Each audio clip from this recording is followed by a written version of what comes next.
Hello and welcome back to my RC channel. I'm AndyRC and today I'm making a quick video about my favourite products of the year so far. Now I've had a lot of requests for this and it might surprise you that there aren't actually that many products, and that is because I have been really picky. Now these are products that after the review is done, I find myself flying and using the most. That's not to say that the other products are no good on the channel, but everyone has got their own reasons for liking a product and sticking with it. For me, it's usually the convenience of being able to take it out and fly or use without much hassle. So I will link the original reviews below if you would like more info on the products, as well as where to buy them from, and hopefully it will help some of you out. So here they are, not listed in any particular order apart from the first one, which has got to be the 5-inch Fury Fuuton 200. I really struggled to pick a single fault with this model. It has specs that would compete with the highest of custom builds and maybe even exceed them. It's well priced, it has an on-screen display built into its all-in-one PDB and flight controller, and it's also got a CCD camera, which is very rare at this price point. I just hope there is enough to go around for everyone. Next is the Xiaomi Mi Drone 4K. Now, I wasn't too impressed with the 1080p model, but the 4K model has massive improvements, such as a level gimbal for starters, and a much better English app, which of course has been improved and does work with the 1080p version as well. But the video quality on the 4K edition is definitely on par with DJI in my opinion. It certainly gives it a run for its money, and it's less than half the price. I have been flying it a lot. Speaking of DJI, my favourite so far this year has got to be the Phantom 4 Pro. Now, I know this will upset a lot of people with a Mavic, and I completely respect people who went for the Mavic instead, but portability is not that important to me. I have a Mavic, of course, and I use it on the channel, but the P4 Pro does better 60 frames per second, which is a feature that I really like. It also does 4K 60 FPS, which none of my review cameras can even cope with yet, so I find that pretty impressive coming from a quadcopter. So I do think that buying into DJI at the moment is a difficult one because there's always something better down the line, but it's the same with phones and all kinds of technology like this, so I wouldn't hold out. At the moment, the P4 Pro is missing object avoidance from above, and I do think eventually we will start to see the Phantom range have proper detachable lenses and more camera controls, much like the Inspire range brings, if you do want to wait out on DJI. So the subject you are probably waiting for from me is brushless micros. I get this requested a lot, and it's a difficult one because they are quite new and they are releasing them faster than I can even review them. I've got 3 or 4 waiting to be reviewed as we speak.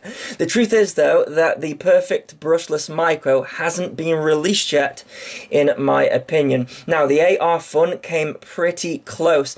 It is slightly lacking in camera quality, and the battery it comes with doesn't have enough C rating to cope with the current draw, so it browns out.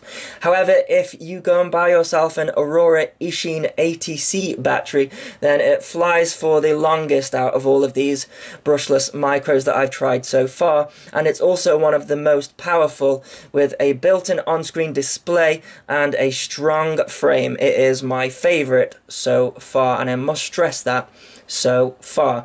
Now, I wasn't intending on including kits and custom builds in this list, but possibly the most powerful micro that I have and is best suited all around is the Flex RC Pico X. It can have ducks like a tiny whoop, or you can fly it without them, and on a 3S it provided one of the most jaw-dropping punch-outs on the channel for a brushless micro.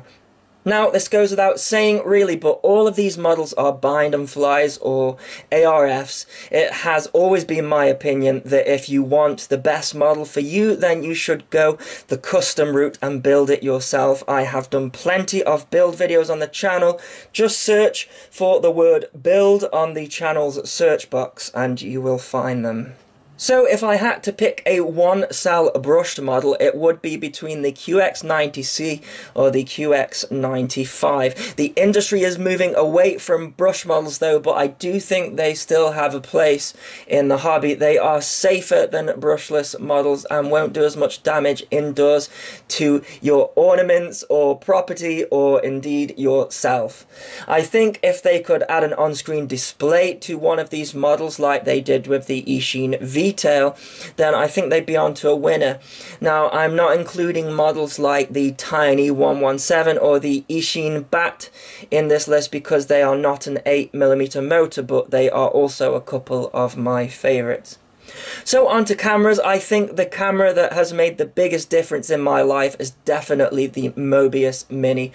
As models get smaller and lighter, the Mobius Mini is the smallest HD camera out there and it is brilliant.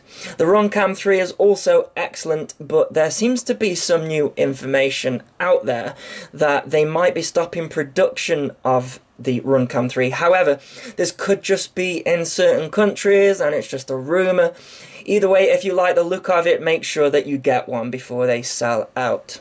So for transmitters, this one is really easy. The Taranis Q7 is fantastic for those on a budget and want to go with FrSky, and also so is the Flysky I6X with the Flysky protocol for an even cheaper option. You may know that my daily driver is the Taranis Plus, but this is not a recent release, so I won't be including it. So for FPV goggles, again, you might know that my daily drivers are the Fatshark Dominator HD3s. However, they are way too expensive for most people and not on par with the Visor goggles when it comes to picture quality. For 16:9 cameras, I have started using the Aomway goggles, and there will be more videos coming up on that. And if you want to go really cheap, I recommend the Eachine VR007. I really like those. If you want to go HD for the Connect system or DJI's HDMI out, then I recommend the Tovsto Visors. Those are really underrated and I like them. And I'm also just about to test the new Eachine VR D2 Pro, so look out for that review, but I can't call them a favourite yet. So this is meant to be a list of my favourite products, but I know I've pretty much covered all categories there. However, I know I will be asked in the comments about the tiny whoop category, and the truth is I'm yet to be disappointed by any of them really, apart from the QX70, so it's hard to pick a favourite. The Warlark 80 has the most features with an on-screen display, but the Eachine E010, E010S, the Tiny 7, the Fury B F36S, and the Makerfire, they're all good options. I like flying them all indoors. So I think some of you might be saying, what about planes? Well, I've only reviewed 2 planes, so it's hard to say it's my favourite, but I do really like the features of the latest Hubsan Spyhawk.